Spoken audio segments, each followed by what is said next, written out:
Friends, ઓક્ટેટ life સ્કૂલમાં આપનું સ્વાગત છે. જ્યાં તમે અહેસાસ કરી રહ્યા છો લર્નિંગ ટુ લવ અને લવિંગ ટુ લર્નનો.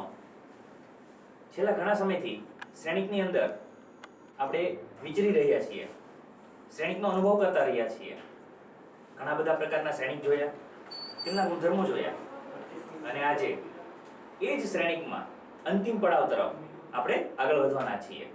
તો શરૂઆત કરીએ. શ્રેણિક જો a અને b સમમિત શ્રેણિક હોય તો સાબિત કરો કે ab - ba એ વિસંમિત શ્રેણિક છે. આપણે જાણીએ છીએ કે સમમિત શ્રેણિક અને વિસંમિત શ્રેણિક કોને કહેવાય? તો જો a' બરાબર a મળે તો સમમિત શ્રેણિક કહીશું, અને a' બરાબર -a મળે તો વિસંમિત શ્રેણિક કહીશું. તો અહીં આપણને આપેલું છે કે a અને b સમમિત શ્રેણિક છે. તો શરૂઆત કરીશું. a અને b સમમિત શ્રેણિક છે માટે સમમિત શ્રેણિક છે એટલે આપણે લખી શકીએ કે a' બરાબર a અને b' બરાબર b. હવે આપણે સાબિત કરવું છે કે ab - ba એ વિસંમિત શ્રેણિક છે. તો સૌથી પહેલા આપણે એનો ડેશ લઈશું. ab - ba નો ડેશ બરાબર.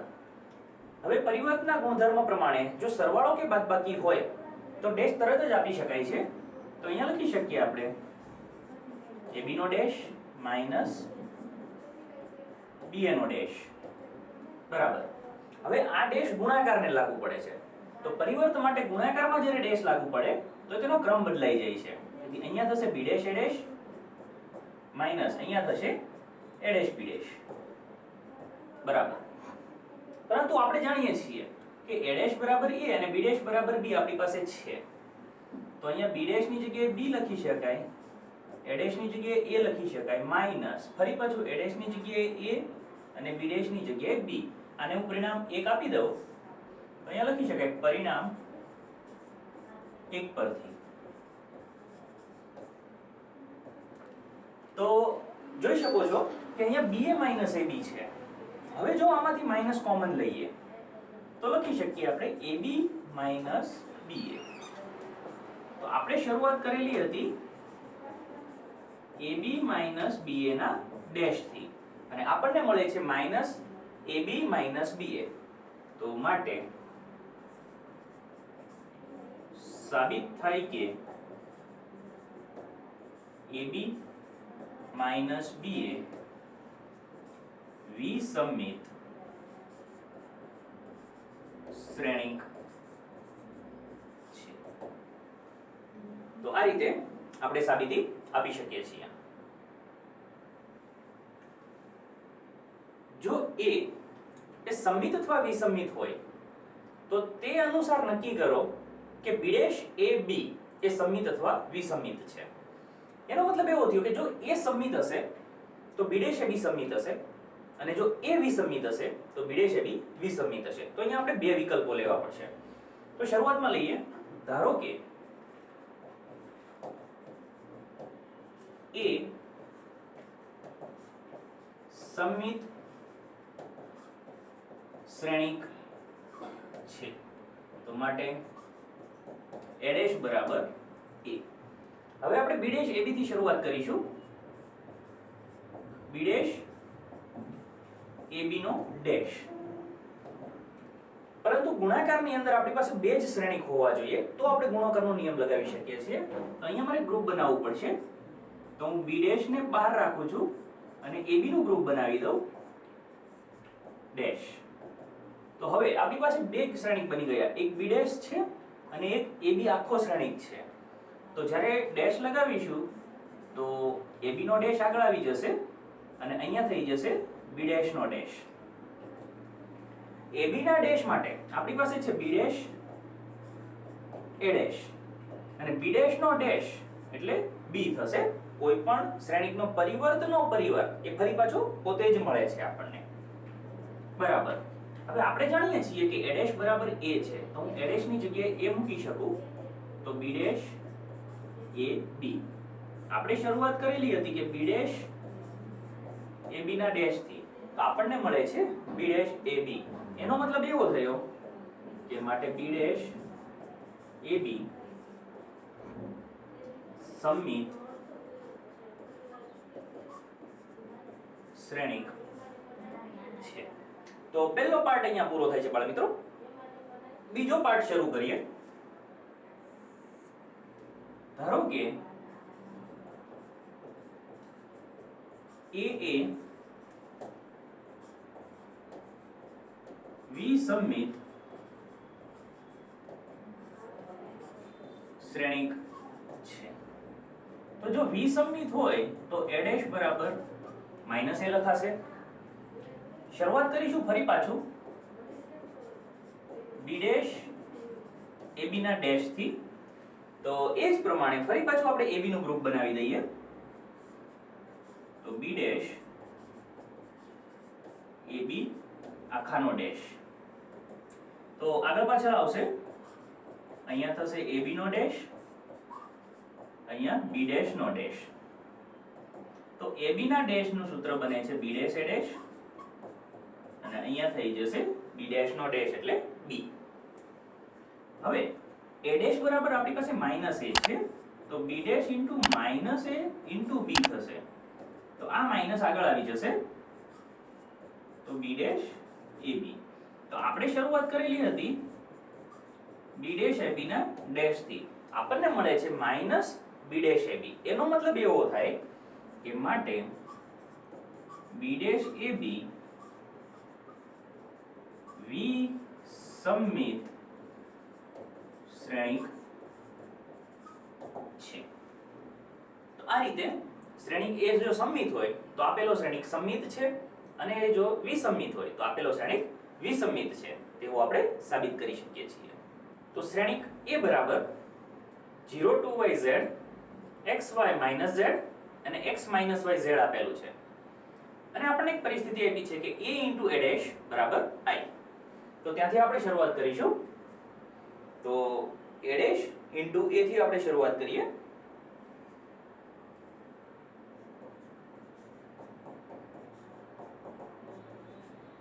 માટે તો a' પહેલી હાર છે, એ પહેલો સ્તંભ આવશે 0 to yz. ત્યાર પછી બીજી હાર છે xy - z, અને ત્રીજી હાર છે x - y અને z. into a તો 0 x x 2y y - y, અને ત્યારબાદ છે z - z અને z equal to i. તો બધા ઘટકોનો ગુણાકાર કરીએ. 0 into 0 એટલે 0 plus x² plus x². ત્યારબાદ બીજા માટે તો 0 into 2 એટલે 0 plus xy minus xy. ત્યારબાદ 0 into z એટલે 0 minus xz અને plus xz. ત્યારબાદ 2y into 0 એટલે 0 બીજો ઘટક plus xy minus xy. ત્યારબાદ 2 into 2 એટલે 4y² plus y² minus minus plus y². ત્યારબાદ 2yz minus yz minus yz. ત્યારબાદ લઈએ તો z into 0 એટલે 0 minus zx plus zx. ત્યારબાદ 2yz minus yz minus yz. ત્યારબાદ z into z એટલે z² minus minus plus z² અને plus z square equal two i. તો સરવાળા બાદબાકી કરી અને ફાઇનલ લખી શકીએ આપણે. તો અહીંયા થશે 2x સ્ક્વેર, ત્યારબાદ બંને ઘટક 0, એ જ પ્રમાણે અહીંયા 0, અહીંયા થશે 6y સ્ક્વેર અને 0, અને અંતિમમાં થશે 0 0 અને 3z સ્ક્વેર. તો હવે આપણે એકમ શ્રેણિકને ઘટક સ્વરૂપમાં લખીશું. તો તે થશે 1 0 0 0 1 0 0 0 1. તો હવે સામસામે ઘટકોને આપણે સરખાવી શકીએ છીએ. તો આપણી પાસે છે 2x² = 1, તો માટે x = 1/2 થશે અને એનું સ્ક્વેર રૂટ એટલે ±1/√2. બીજું આપણી પાસે છે 6y² = 1, તો માટે y = ±1/√6. અને ત્યારબાદ આપણી પાસે છે 3z² = 1, therefore z = ±1/√3. તો આ રીતે તમે x, y અને z ના ઘટકોના મૂલ્ય મેળવી શકો છો.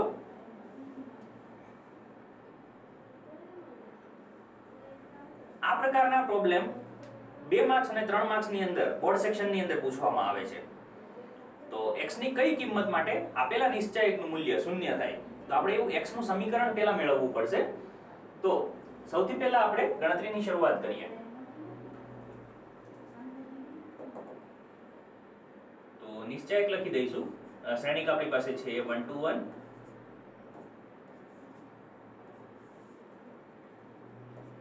1 2 0, 2 0 1, 1 0 2, અહીંયા છે 0 2 અને x બરાબર 0. તો માટે હવે આમાં કાં તો તમે પહેલા બે શ્રેણિકનો ગુણાકાર કરી શકો છો અથવા તો બીજા બે શ્રેણિકનો ગુણાકાર કરી શકો છો. કોઈ પણ રીતે જવાબ તમને મળી શકશે. તો સૌથી પહેલા આપણે પહેલા શ્રેણિકને એમ જ રહેવા દઈએ 1 2 1, અને બાકીના જે બે શ્રેણિક છે તેનો આપણે ગુણાકાર કરીએ. તો પહેલા ઘટક માટે 1 * 0 એટલે 0, 2 2 4 પ્લસ 0. બીજા ઘટક માટે 2 * 0 એટલે 0, પ્લસ 2 * 0 એટલે 0 અને પ્લસ x. ત્યાર પછી 1 0 એટલે 0, પ્લસ 2 * 0 એટલે 0 અને પ્લસ 2x. માટે 1 2 1, અને અહીંયા તમારી પાસે ઘટક બની ગયો 4x અને 2x બરાબર 0. હવે તમારે આ બંને શ્રેણિકનો ગુણાકાર કરવાનો છે. તો માટે આપ જોઈ શકો છો પ્રથમ ઘટક એટલે 1 * 4 એટલે 4, ત્યારબાદ 2 * x એટલે 2x, અને ત્યારબાદ ફરી પાછું 1 * 2 એટલે 2x બરાબર 0. તો આ થઈ ગયું 2x + 2x એટલે 4x = -4 થશે, અને ફાઇનલી x = -1. તો આ પ્રમાણે તમે x નું મૂલ્ય મેળવી શકો છો.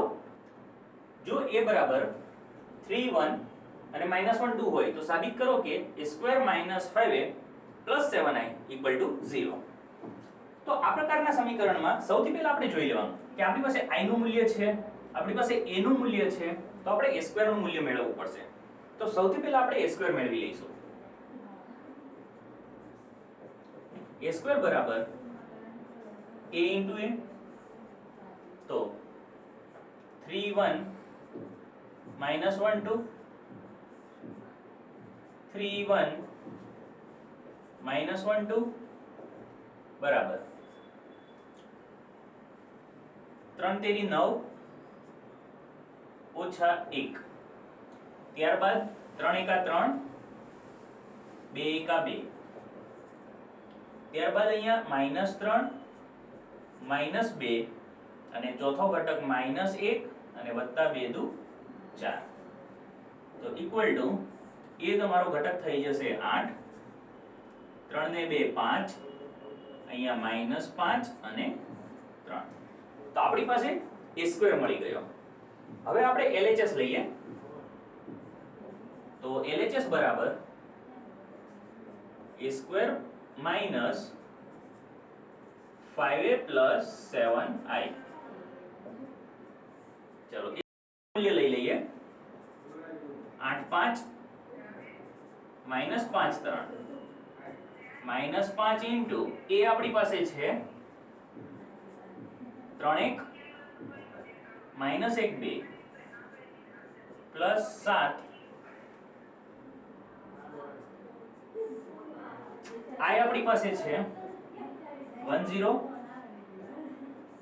0 1.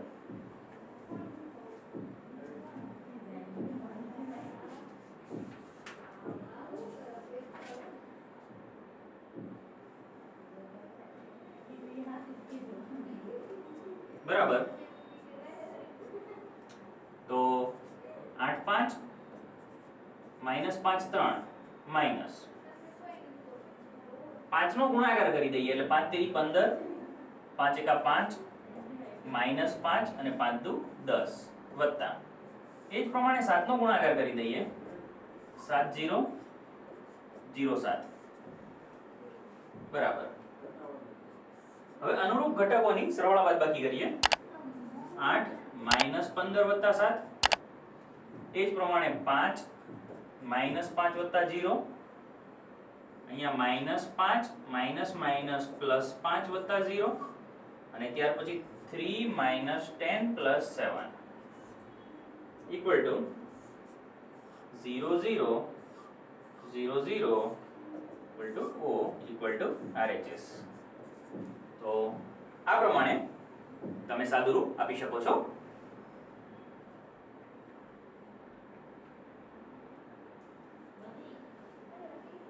જો a બરાબર આલ્ફા બીટા અને ગેમા માઈનસ આલ્ફા હોય તો a² બરાબર i થાય, તો કયું સમીકરણ સાચું બને?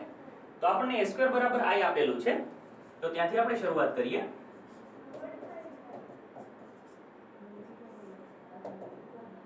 Alpha beta gamma minus alpha, alpha beta gamma minus alpha i. Alpha into alpha alpha square, અહીંયા થશે પ્લસ બીટા ગેમા, ત્યારબાદ થશે alpha beta minus alpha beta, એ જ પ્રમાણે અહીંયા થશે alpha gamma minus alpha gamma, ત્યારબાદ થશે beta gamma plus alpha square equal to 1 0 0 1.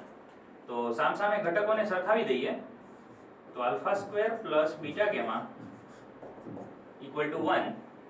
તો બધામાં આપણે જોઈ શકીએ છીએ કે 1 પ્લસ છે, તો 1 ને એમ જ રહેવા દઈએ અને બાકીના બે ઘટકોને હું સામે લઈ જાઉં છું, તો થશે 1 minus alpha square minus beta gamma equal to 0. તો આ પ્રકારનો ઓપ્શન એ આપણને C ની અંદર જોવા મળે છે.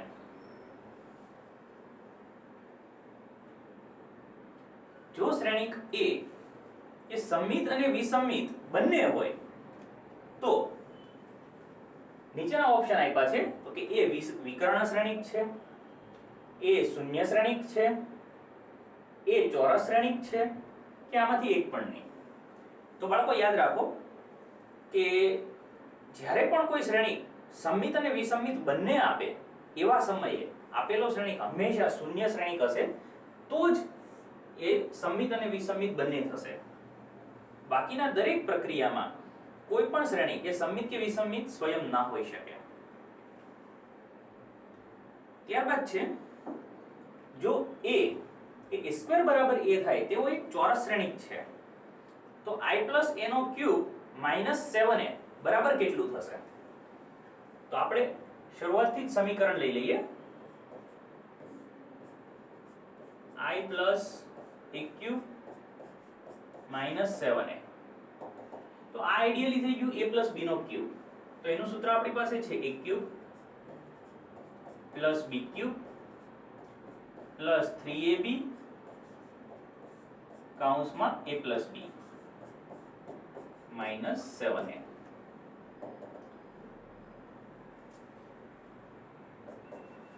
તો i ક્યુબ બરાબર i થશે. ત્યારબાદ a ક્યુબ, તો a ક્યુબ ને હું a સ્ક્વેર ઇન્ટુ a લખી શકું પ્લસ 3ia એટલે 3a બની જશે. એકમ શ્રેણિક સાથે કોઈ પણ નો ગુણાકાર એટલે એનો એક શ્રેણિક મળશે i plus a minus 7a. i plus આપણે જાણીએ છીએ કે a સ્ક્વેર બરાબર a આપણને આપેલું છે, તો a સ્ક્વેર બરાબર a મૂકી દઈશું તો ફરી પાછો a ઇન્ટુ a થઈ જશે પ્લસ હવે અહીંયા ગુણાકાર કરીએ તો 3ai plus 3a square minus 7a. ફરી પછી a સ્ક્વેર ની કિંમત આપણે મૂકી શકીએ છીએ તો i પ્લસ અહીંયા થશે a ઇન્ટુ a એટલે a સ્ક્વેર પ્લસ અહીંયા થશે 3a પ્લસ ફરી પાછું a સ્ક્વેર ની જગ્યાએ આપણે a લખી શકીએ તો 3a minus 7a. i plus a square ની જગ્યાએ a plus 3a plus 3a minus 7a. તો આપ જોઈ શકો છો કે આ પ્લસ 7a અને માઇનસ 7a દૂર થઈ જશે તો ફાઇનલી આપણને મળે છે i. તો આપણો જે ઓપ્શન છે એ સી ઓપ્શન રહેશે. તો બાળ મિત્રો આ હતું આપણું શ્રેણિક, જેમાં આપણે ઘણી બધી પ્રક્રિયાઓ જોઈ અને ઘણા બધા દાખલા સોલ્વ કર્યા. જો આ ચેપ્ટરમાં તમને કોઈ પણ ડાઉટ હોય તો તમે કમેન્ટ સેક્શનની અંદર લખી શકો છો. તેમજ જો તમને આ વિડીયો સારો લાગ્યો હોય તો લાઈક કરો, શેર કરો અને સબસ્ક્રાઇબ કરો. અને આવનારા અમારા વિડીયોમાં ચેપ્ટર નંબર 4 ની આપણે શરૂઆત કરીશું. Thank you.